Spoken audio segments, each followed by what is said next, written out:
ಸೊರಬ ತಾಲೂಕಿನ ಕುಪ್ಪಗಡ್ಡೆ ಗ್ರಾಮದ ದೊಡ್ಡಕೆರೆಯಲ್ಲಿ ಭರ್ಜರಿಯಾಗಿ ಮೀನು ಬೇಟೆ ನಡೆದಿದೆ. ಸೊರಬ ತಾಲೂಕಿನಲ್ಲಿ ಕೆರೆ ಬೇಟೆಯನ್ನು ವಿಶೇಷವಾಗಿ ಆಚರಿಸಲಾಗುತ್ತೆ. ಗ್ರಾಮೀಣ ಕ್ರೀಡೆಯಾಗಿರುವ ಈ ಬೇಟೆಯಲ್ಲಿ ಭಾಗವಹಿಸುವವರು ಏಕಕಾಲದಲ್ಲಿ ಕೆರೆಗೆ ಇಳಿದು ಮೀನು ಹಿಡಿತಾರೆ.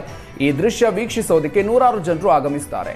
ಪ್ರತಿ ವರ್ಷ ಮಳೆಗಾಲದ ಸಂದರ್ಭದಲ್ಲಿ ಕೆರೆಗಳಿಗೆ ಮೀನಿನ ಮರಿಗಳನ್ನು ಬಿಡಲಾಗುತ್ತೆ. ಬೇಸಿಗೆಯಲ್ಲಿ ಕೆರೆ ಬತ್ತಿದ ನಂತರ ಕೆರೆ ಬೇಟೆ ನಡೆಯುತ್ತೆ. ಈ ಬಾರಿ ನಡೆದ ಕೆರೆ ಬೇಟೆಯಲ್ಲಿ ಕೇವಲ ಕೂಣಿಗೆ ಮಾತ್ರ ಅವಕಾಶ ನೀಡಲಾಗಿತ್ತು. ಕೆಲವರಿಗೆ 8 ಕೆಜಿವರೆಗೂ ಮೀನು ಸಿಕ್ಕಿದ್ದು, ಕೆಲವರು ಸಣ್ಣ ಮೀನುಗಳನ್ನು ಹಿಡಿದು ತೃಪ್ತಿಪಟ್ಟಿದ್ದಾರೆ.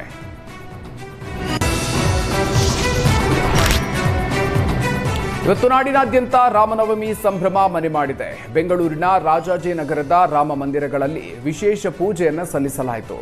ನಗರದ ಬೀದಿಗಳಲ್ಲಿ ಭಕ್ತರಿಗೆ ಮಜ್ಜಿಗೆ, ಪಾನಕ ವಿತರಿಸಲಾಯಿತು.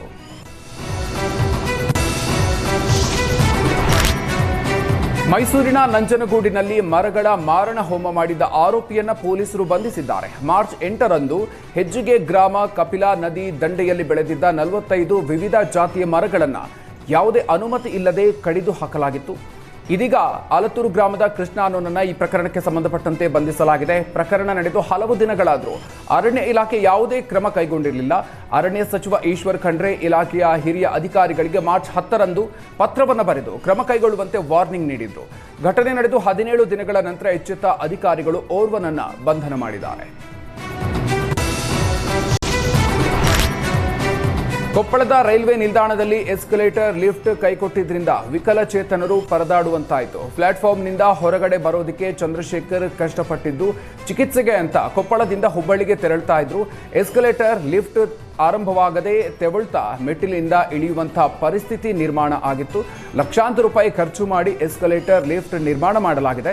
4-5 ತಿಂಗಳು ಕಳೆದರೂ ಕೂಡ ಎಸ್ಕಲೇಟರ್ ಲಿಫ್ಟ್ ಉದ್ಘಾಟನಾ ಭಾಗ್ಯವನ್ನೇ ಕಂಡಿಲ್ಲ. ಶೀಘ್ರವೇ ಎಸ್ಕಲೇಟರ್ ಲಿಫ್ಟ್ ಆರಂಭಿಸೋದಕ್ಕೆ ಚಂದ್ರಶೇಖರ್ ಒತ್ತಾಯಿಸಿದ್ದಾರೆ.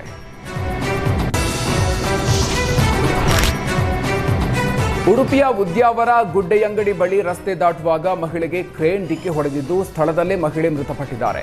ಕಾರವಾರ ಮೂಲದ ದಿವ್ಯಾ ಮೃತ ದುರ್ದೈವಿ. ಅಪಘಾತ ಸಂಭವಿಸಿದ ಕೂಡಲೇ ಸ್ಥಳೀಯರು ಮಹಿಳೆಯನ್ನ ಉಡುಪಿಯ ಆಸ್ಪತ್ರೆಗೆ ಕರೆದೊಯ್ದರೂ ಪ್ರಯೋಜನವಾಗಲಿಲ್ಲ. ಸರ್ವಿಸ್ ರಸ್ತೆಯ ಕಾಮಗಾರಿಯಿಂದಾಗಿ ಪದೇ ಪದೇ ಅಪಘಾತ ಸಂಭವಿಸ್ತಾ ಇದೆ. ಆಮೆಗತಿಯಲ್ಲಿ ಸಾಗ್ತಾ ಇರುವ ಕಾಮಗಾರಿಯನ್ನು ಕೂಡಲೇ ಮುಗಿಸಬೇಕು ಅಂತ ಸಾರ್ವಜನಿಕರು ಒತ್ತಾಯಿಸುತ್ತಿದ್ದಾರೆ.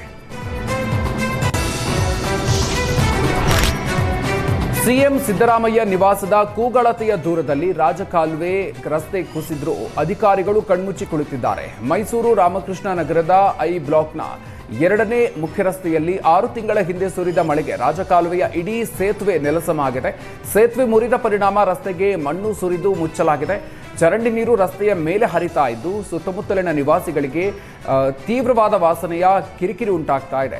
ಮೈಸೂರು ಮಹಾನಗರ ಪಾಲಿಕೆ ಅಧಿಕಾರಿಗಳಿಗೆ ಹಾಗೂ ಸ್ಥಳೀಯ ಜನಪ್ರತಿನಿಧಿಗಳಿಗೆ ಹಲವು ಬಾರಿ ದೂರು ನೀಡಿದ್ರೂ ಕೂಡ ಯಾವುದೇ ಪ್ರಯೋಜನ ಆಗಿಲ್ಲ.